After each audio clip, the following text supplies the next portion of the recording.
So.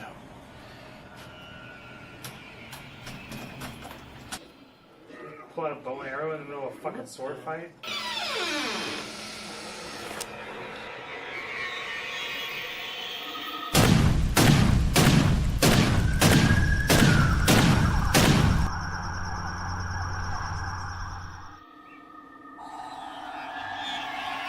Oh. Hey, what's up, Cap? Backup's here. Finally. Oh. Shit, hey. What's up, Cap? Wait. Oh, why's the Cap here? Your guess is as good as mine.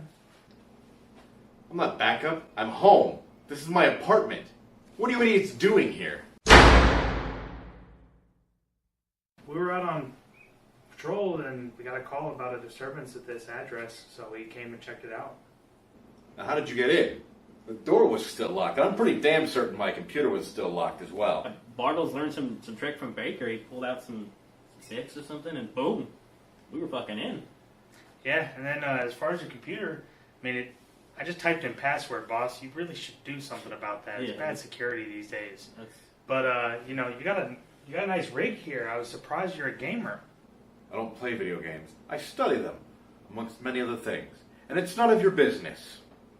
Yeah, we got here. The computer was on. Some shit. We saw something like Assassin on the computer. We thought we'd check it out. Is this the new Assassin's Creed you're playing? Yeah, and apparently you suck. So why don't you get up, let me show you how it's done, before I fire you for illegal search and entry, and shoot you on principle. Of course, boss. Yeah, sure.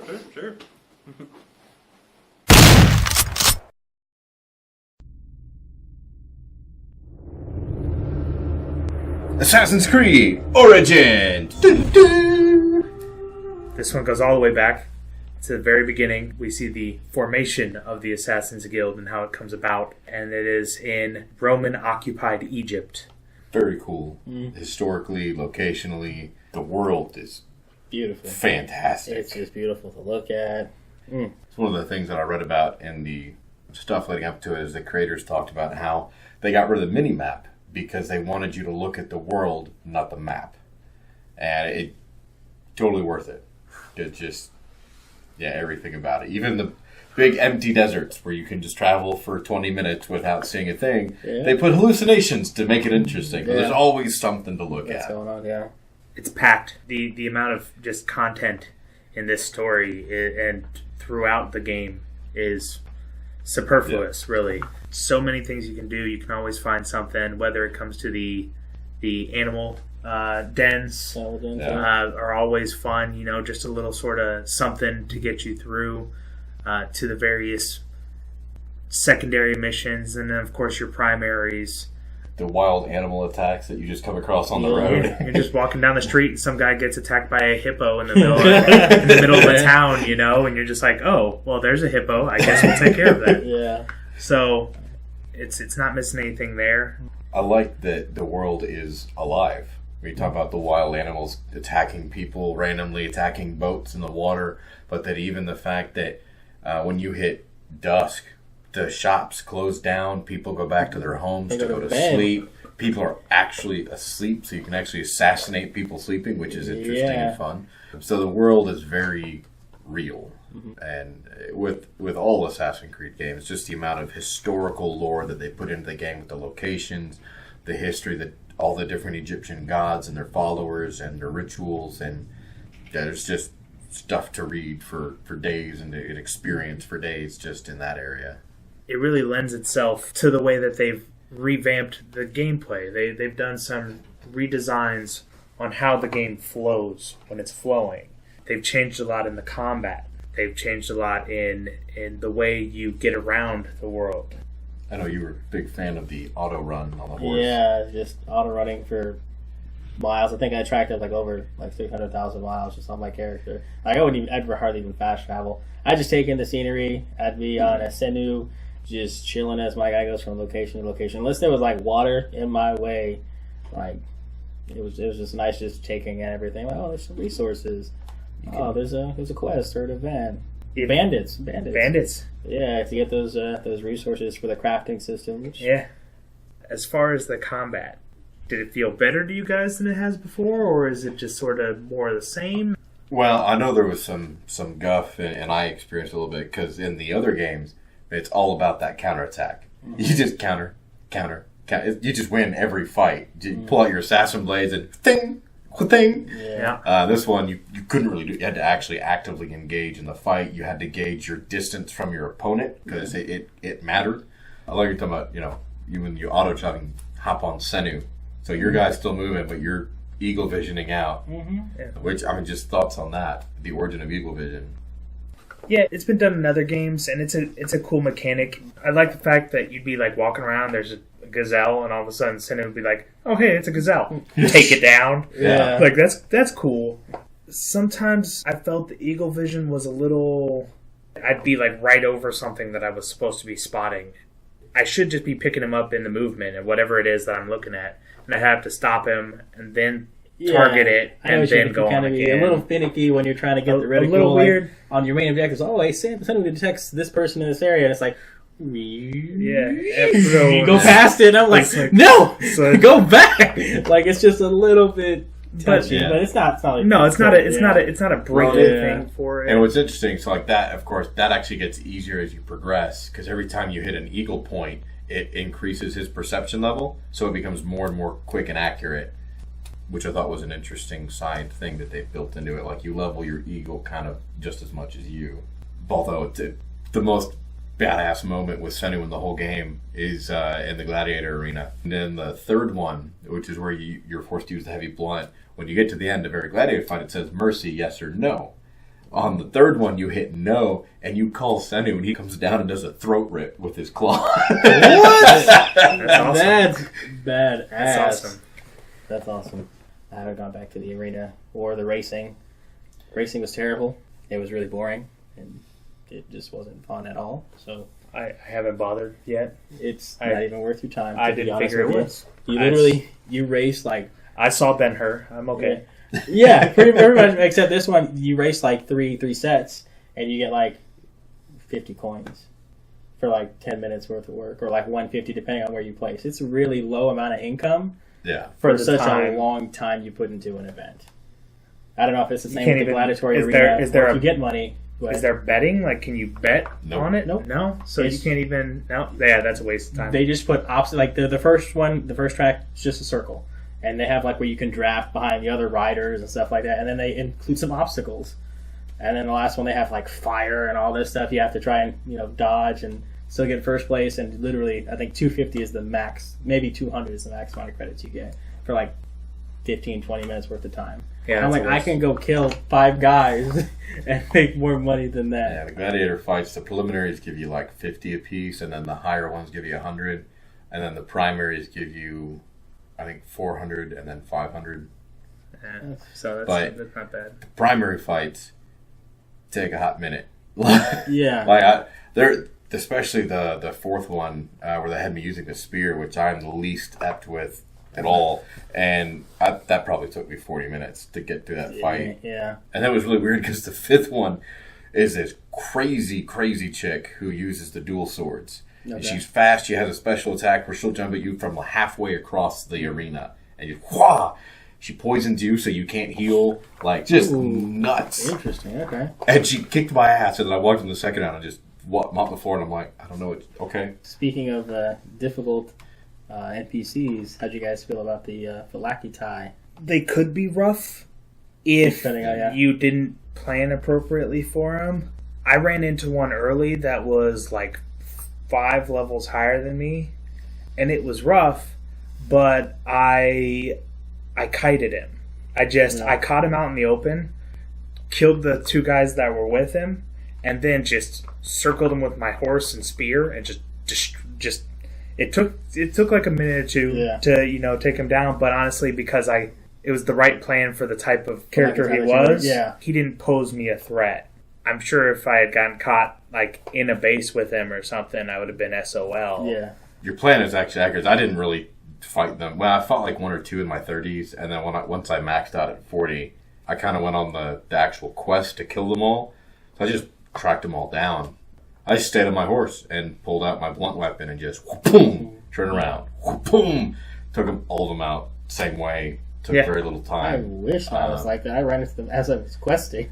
Yeah. And it was not a fair fight. It was not, I think I sent you a picture when I first saw one. I was like, what the heck is this dude? Yeah, because first one you Wrecked saw, me. he was a skull and bones for you, Yes. and he had like 6 followers that were with him that were Yes. your level. Yeah. I was like, As all right. the, And it was the, like, the first one that I saw, I was able to get away because I saw him and I recognized that there was no way. Like, I was at this base doing a mission, and they set off the call for reinforcements, and he showed up with a bunch of other people. So I'm in this base with all these other people, and they're my level. And then I see him. I'm like, oh, he's a boss. He's one of those Flakatai. I go up and hit him one time, and I don't see it affect his health bar. I'm like, oh, I'm leaving. just straight up dipped. And the next time I saw one, he was, like I said, he was 5 levels higher than me. He was still crossbones, but I was just able to kite him, and that did that. One of the big things that does bring a lot of volume to those fights and makes it really feel good is the way it sounds. Yeah. As Assassin's Creed has been historically really good about their music choice and the tone they set for those fights. Yeah. It does bring a lot of oomph to the fights. You get more emotion out of what's going on. Yeah, Soundtrack's phenomenal. Yeah. I bought it. So happy with it. I was so excited, man. They just started up the first time, and just they always have a different Ubisoft logo intro, and doing it on that wall of hieroglyphs with the gold and blue, and then just the opening sequence of this game. That first video where you see the elephants riding in, and then you see the pharaoh, and you're like, oh, something's going on, and then you see your main guy, and you're going after this dude in a temple, and he's on the ground, and he throws a knife, and then you stab him with that mask through the face. I'm just like, holy crap! Yeah, that was definitely set the tone. I was like, okay, well, we're back. Like, this is what's happening. Yeah. We're going to get some shit done. The size of this world, the scope, was unbelievable. Huge. You get on a horse and just ride straight in a straight line for like 20 minutes to reach the other side. And what's great is that it's all open. There's no loading. You just go. You can interact with everything that you see. And with that size, they still kept it clean graphically. Yeah. Graphically, it is right up there with everything else that's going on. It's keeping current. It's better than Call of Duty World War II. So I heard the sound in that game once. it might have been a little poor. It does. It looks great. The sun effects, the flare effects that you get, the mirage effects when you're in not just the visual the hallucinations, but the actual visual mirage. Like when you're riding through the desert and you see the heat rising off and you see it affect the way you see ahead of you. And then when you, if you're fighting people in the desert and they actually, get that shimmer, they get that that sort of, and it looks so good. The shooting stars are cool. Yeah. The only thing about them that kind of annoys me is it always hijacks your camera a little bit. Like, hey, look over here, shooting stars. I'm like, I know, it's the second one in 10 minutes. I see it. It's lovely over the pyramids. I need to go this way. But definitely some cool things. I like vengeance missions where you'd find corpses of other players and go kill whatever killed them. That was a nice mechanic since we couldn't get any multiplayer or haven't done multiplayer in forever. Nice little touch. Hey, your buddy died over here or this player died over here. It was definitely nice. A little XP too. Which was and they're usually pretty easy missions. Yeah. It was also interesting when you'd run into those places that's a higher level. Level definitely played a part in this one as far as the progression goes. Oh yeah. As far as what you were capable of doing and what your enemies were capable of doing. Yeah. Did I just die in one hit? I just died in one hit. Or through rattlesnakes or whatever they're called. The cobras. Yeah. No matter what level, 3 hits, you're dead. You're done. Mm-hmm. Every time. Done. But you start getting to those higher levels, and the guys. It's like, oh, I haven't upgraded my bow in about 4 levels, and now when I just shot that guy with a predator bow in the head, it didn't kill him.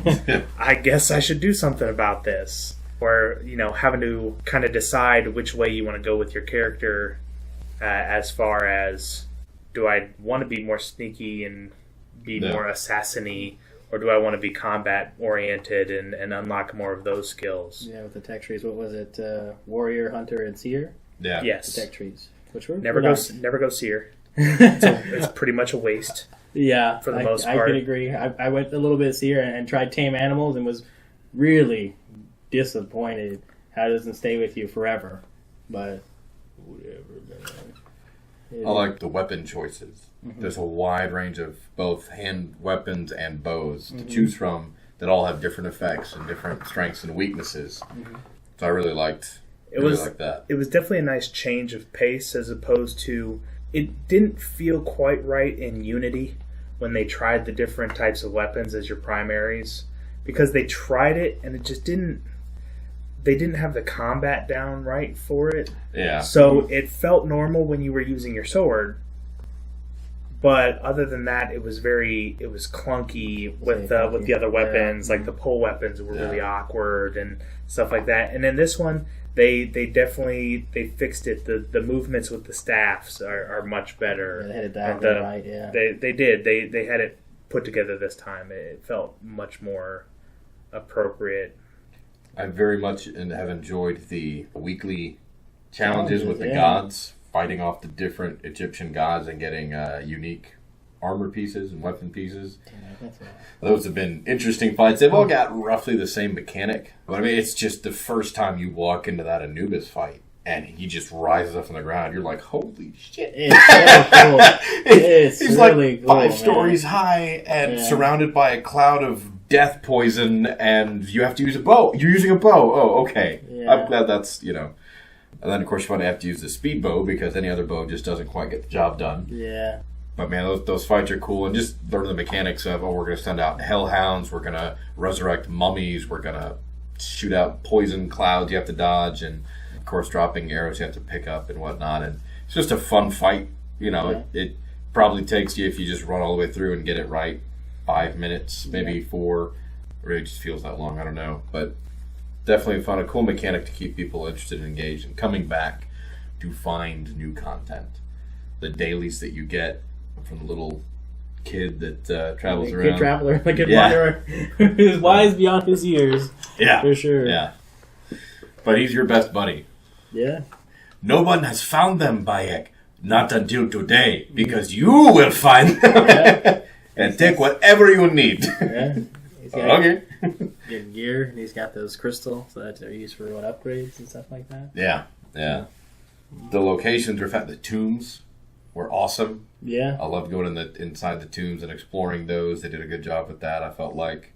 And the special room underneath the Sphinx was just really cool. Yeah, it was very cool. And then, of course, the armor you get from it's just awesome. Yeah, the armor. Totally looks like a Mass Effect armor set, but That's fine. That's that's okay. That's okay. They were an advanced civilization that seemed kind of spacey, so hey. Yeah. I was glad. I liked the outside the Animus stuff.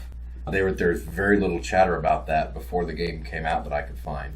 But to see that there was still outside the Animus stuff going on, you even re-engage with William Miles, which I thought was really, really cool. Like, okay, they're trying to re-engage you with the original cast of characters that you really liked and then lost after Desmond dies.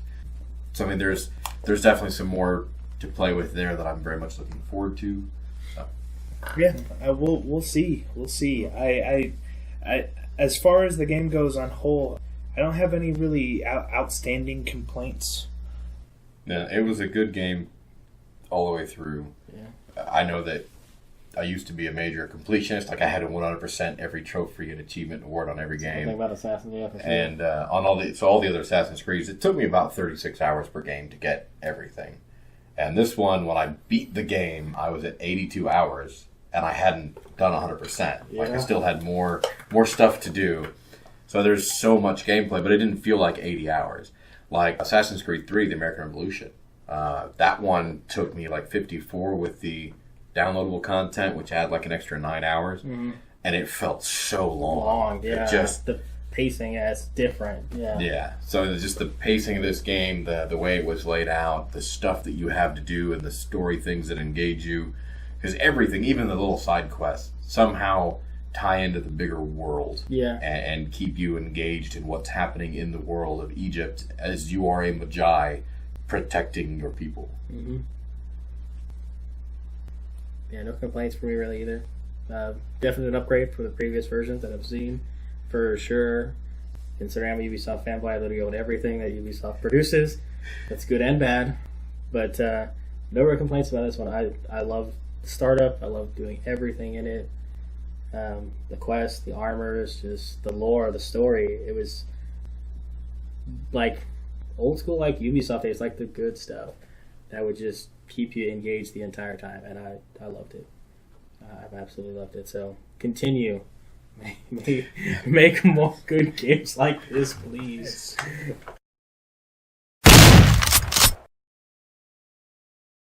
This scored, in my book, a solid 8 out of 10.